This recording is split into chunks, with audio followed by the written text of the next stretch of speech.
El dominio que ciertos peleadores ejercen durante su carrera en UFC evidentemente no va a durar para siempre. Más temprano que tarde llega esa derrota con la que no solo te podrían tumbar física sino también emocionalmente, con algunos de ellos siendo incapaces de volver a levantarse. Soy Bravus, y estos son 10 peleadores que perdieron el alma luego de feas derrotas. Bienvenidos. Número 10. Renan Barão contra TJ Dillashaw.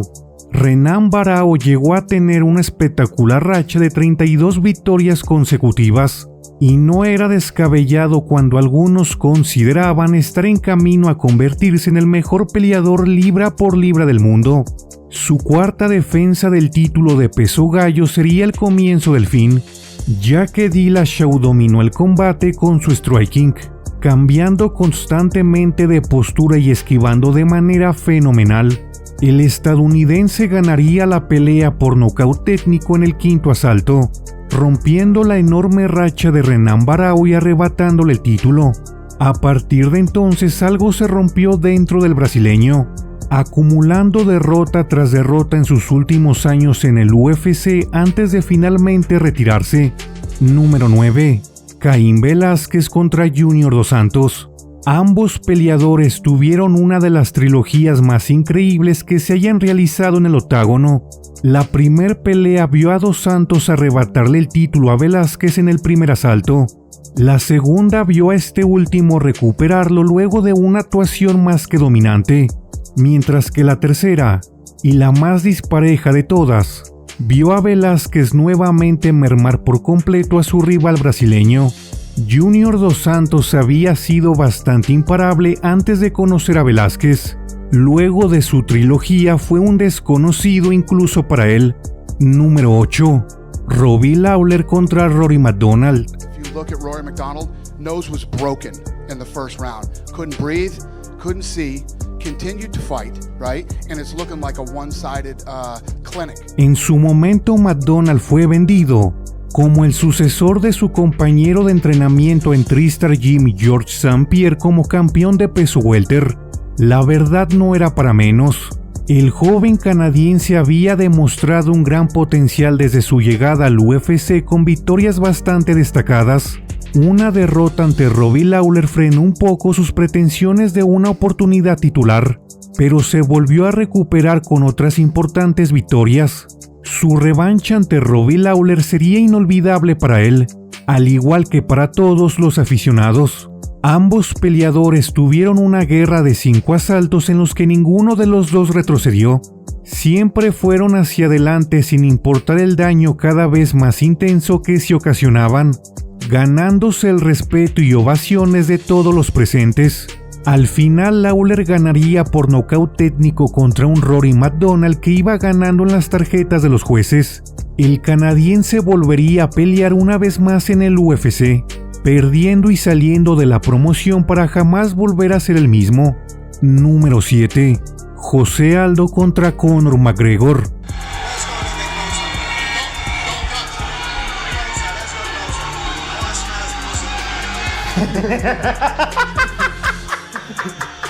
El peleador brasileño siempre será reconocido como el primer campeón en la historia del peso pluma, una distinción que consiguió con tan solo 24 años. A partir de entonces José Aldo tendría una carrera sumamente dominante en la que difícilmente encontraba un rival digno. Fuera de Chad Mendes, ningún otro oponente fue capaz de complicarle la existencia al campeón brasileño. Conor McGregor llegaría para hacerlo, ya que su trash talk sería fundamental para desestabilizar a Aldo y así poder mermarlo más fácilmente, algo que en realidad no fue tan difícil para el irlandés.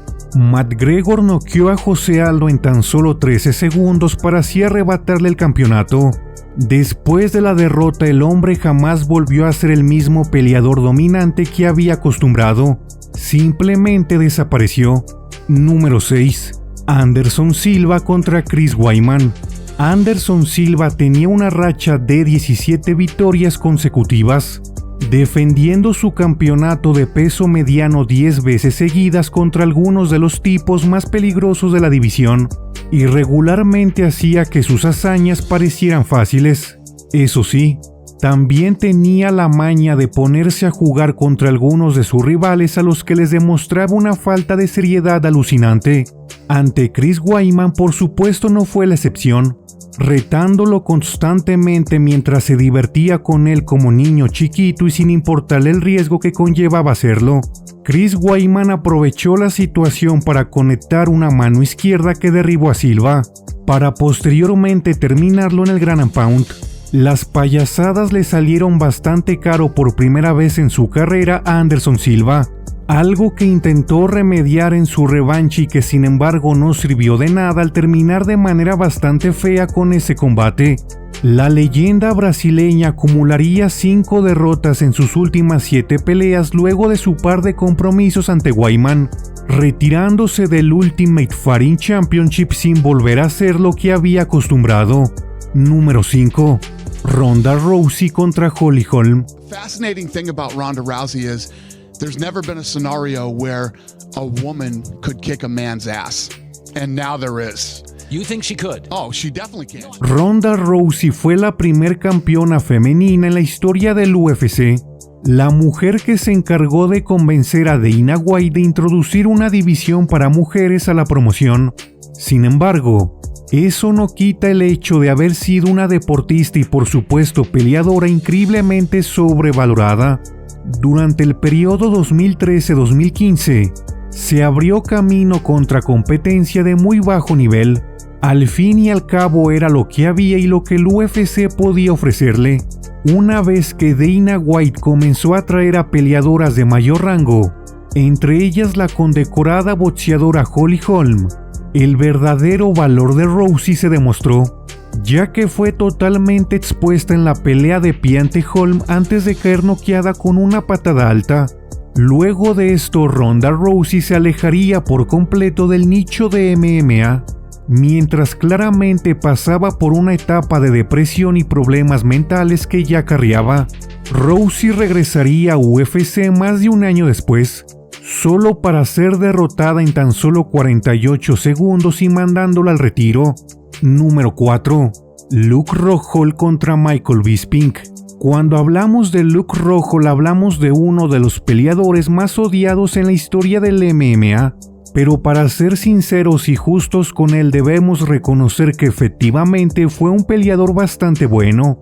Antes de su combate y revancha ante Michael Bisping, el tipo contaba con un currículum de 15 victorias en 17 peleas desde su debut como profesional, ganando campeonatos en promociones como Strikeforce y por supuesto el UFC, en donde le arrebató el título a Chris Weidman en una actuación dominante.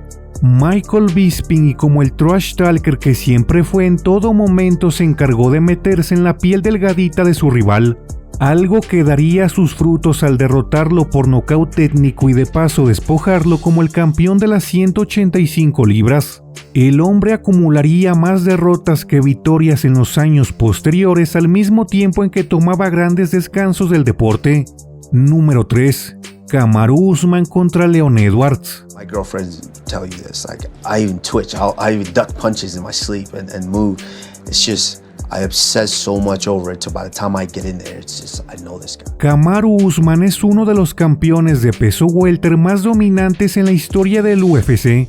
El tipo ostentó una fascinante racha de 15 victorias consecutivas desde su debut en la promoción, además de defender el título de las 170 libras en 5 ocasiones consecutivas. Usman ya era visto por muchos como la próxima cabra de la división mientras se enfocaba en barrer poco a poco a la competencia, algo que estaba haciendo de maravilla en su última defensa de campeonato, en donde superó durante casi toda la pelea a Edwards antes del impactante knockout que lo mandó a dormir. Un knockout como ese no se olvida fácilmente, y Usman lo demostró un poco en su trilogía ante Leon Edwards, viéndose incapaz de derribarlo en prácticamente todas las veces que lo intentó, algo que había hecho a placer en su anterior pelea. Kamaru Usman no fue el mismo, y nadie sabe si lo volverá a hacer. Número 2. Cody Garbrandt contra TJ Dillashaw. There's a little snake in the grass right there. What's up, Hey, man? little boy. How's it going? Are you lost? Definitely lost. Where's your mommy, little boy? Tras ganar el campeonato de peso gallo ante Dominick Cruz, en una actuación en la que le dio una verdadera cátedra a su rival, hasta el día de hoy recordada por los fanáticos, Garbrandt enfrentaría a su ex amigo y compañero de equipo TJ Dillashaw. Cody Garbrandt estaría muy ocupado haciéndole travesuras a su rival mientras entrenaban en The Ultimate Fighter. Los altercados físicos no fueron la excepción para él. Dillashaw simplemente se enfocó en su pelea y realmente valió la pena, superándolo y venciéndolo por nocaut técnico.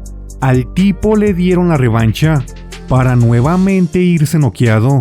Cody Garbrandt nunca regresó al gran nivel que había demostrado, perdiendo infinidad de veces desde entonces hasta la actualidad. Número 1. Tony Ferguson contra Justin Gaethje. Tony Ferguson fue por mucho tiempo uno de los peleadores más entretenidos que haya pisado el octágono del Ultimate Fighting Championship. Al mismo tiempo fue uno de los peleadores más desafortunados, ya que su combate de ensueño ante Khabib Nurmagomedov fue cancelado en múltiples ocasiones, borrando así su sueño de ser el indiscutible campeón de peso ligero. Ferguson tendría su última oportunidad de enfrentar a Nurmagomedov en su pelea por el título interino ante Justin Gaethje, una en la que fue ampliamente superado durante las 5 rondas de combate por el siempre salvaje Gaethje, quien no le dio la oportunidad de ser él mismo en ningún momento. Tony Ferguson sería dominado ampliamente por sus rivales en sus peleas posteriores, también recibiendo knockouts sumamente fríos ante ellos. Ese día se acabó su brillo para nunca volver a regresar. Este fue el video de hoy. Si te gustó, no olvides dejar tu like, suscribirte al canal y activar la campana de notificaciones. Soy Pravus. Hasta la próxima.